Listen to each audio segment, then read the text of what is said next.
자, 여러분 환영합니다. 오늘 우리가 다뤄볼 주제는요. 정말 우리의 기존 사고방식을 완전히 뒤흔들어 놓을 만한 아주 흥미로운 내용입니다. 보통 우리가 신앙이라고 하면 주일날 교회 건물 안에서 예배드리고 기도하는 것. 딱 거기까지만 생각하기가 참 쉽잖아요. 그런데 오늘 우리가 파헤쳐볼 이 문헌들은 완전히 다른 이야기를 합니다.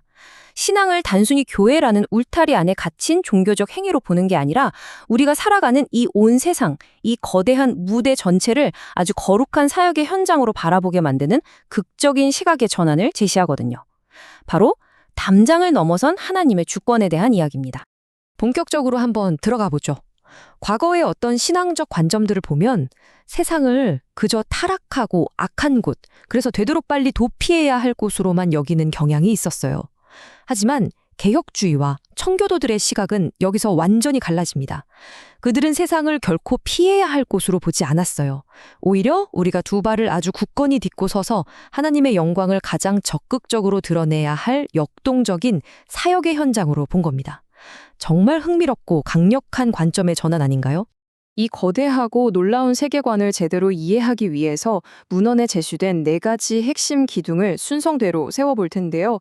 첫째, 영역 주권, 둘째, 일반 은총, 셋째, 직업 소명설, 그리고 마지막으로 문화적 변혁자로서의 역할입니다. 이 원리들이 도대체 어떻게 하나님의 주권이 세상 구석구석까지 미치게 하는지 아주 명확하게 보여줄 겁니다.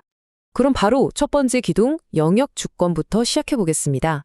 이 전체 세계관을 든든하게 지탱하는 가장 기초적인 주춧돌이라고 보시면 됩니다. 여기서 우리가 짚고 넘어가야 할 가장 핵심적인 포인트는 이겁니다. 영역 주권이란 정치, 경제, 교육, 예술, 심지어 우리가 매일 밥을 먹고 잠을 자는 가정에 이르기까지 이 사회를 구성하는 모든 영역이 각기 하나님으로부터 직접 부여받은 고유한 권리와 책임을 가진다는 뜻이에요. 그러니까 하나님의 절대적인 통치권이 교회라는 한정된 공간에만 머무르는 게 절대 아니라는 거죠. 사회의 모든 구조와 시스템 위에 광범위하게 미치고 있다는 뜻입니다. 구체적으로 이게 어떻게 작동하는지 생각해 볼까요? 국가는 정의를 실현하고 교회는 진리를 선포하며 가정은 사랑으로 양육하는 각각의 고유한 임무를 띱니다. 여기서 우리가 절대 잊지 말아야 할 아주 중요한 원칙이 하나 있는데요. 바로 어느 한 영역이 다른 영역의 선을 넘어서 침범하거나 자기 맘대로 흡수해버리면 안 된다는 겁니다. 각각의 영역은 자기만의 자율성을 독립적으로 가지면서도 동시에 자신의 직무에 대해서는 철저하게 하나님 앞에 책임을 져야 하거든요. 서로 겹치지 않는 고유한 권위의 완벽한 균형. 와, 이거 정말 탁월한 사회구조의 청사진 아닙니까? 자, 이제 두 번째 기둥인 일반 은총으로 넘어가 보겠습니다.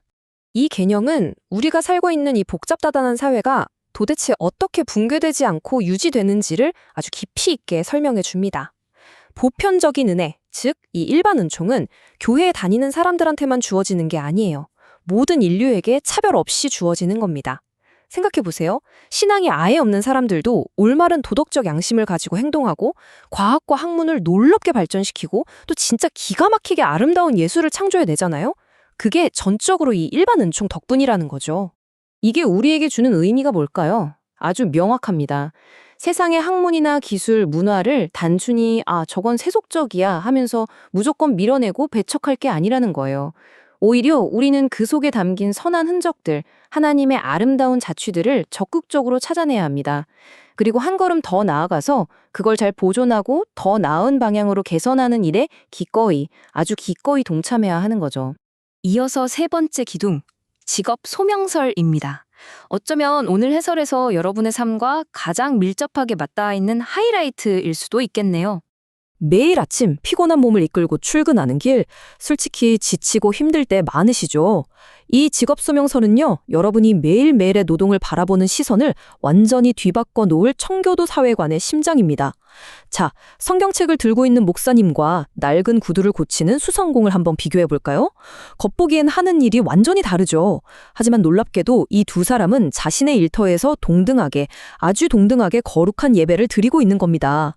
구두를 정성껏 수선하고 정당하게 물건을 파는 그 매일의 평범한 노동이 사실은 하나님의 영광을 위한 엄청난 청지기적 사명이라는 뜻이거든요. 여기서 우리의 마음을 쿵 하고 울리는 진짜 흥미롭고 강적한 문장이 하나 등장합니다.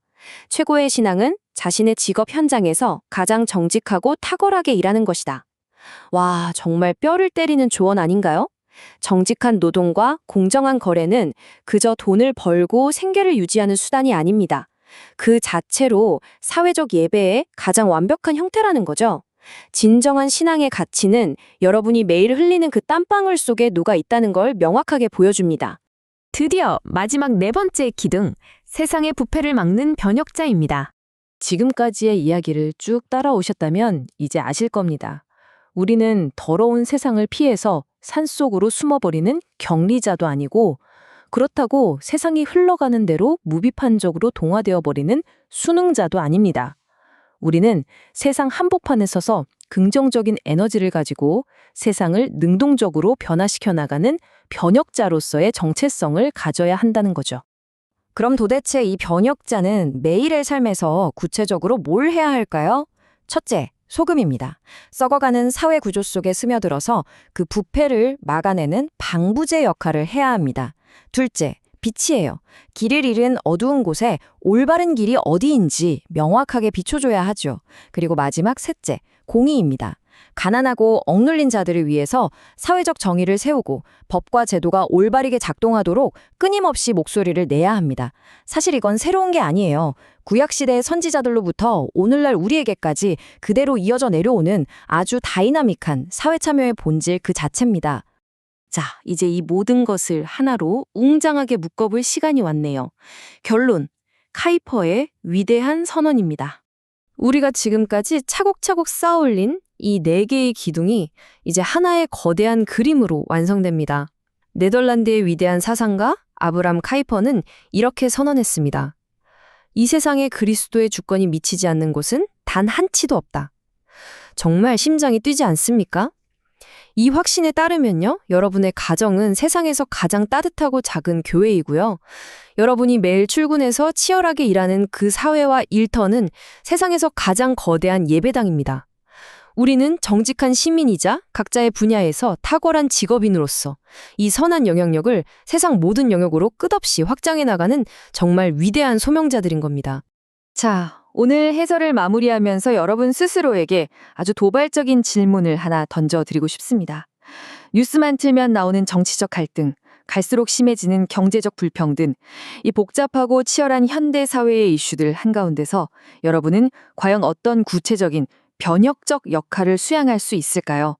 내일 아침 여러분의 일터와 삶의 현장에서 오늘 나눈 이 원리들이 어떻게 생생하게 적용될 수 있을지 한번 깊이 고민해 보시기 바랍니다.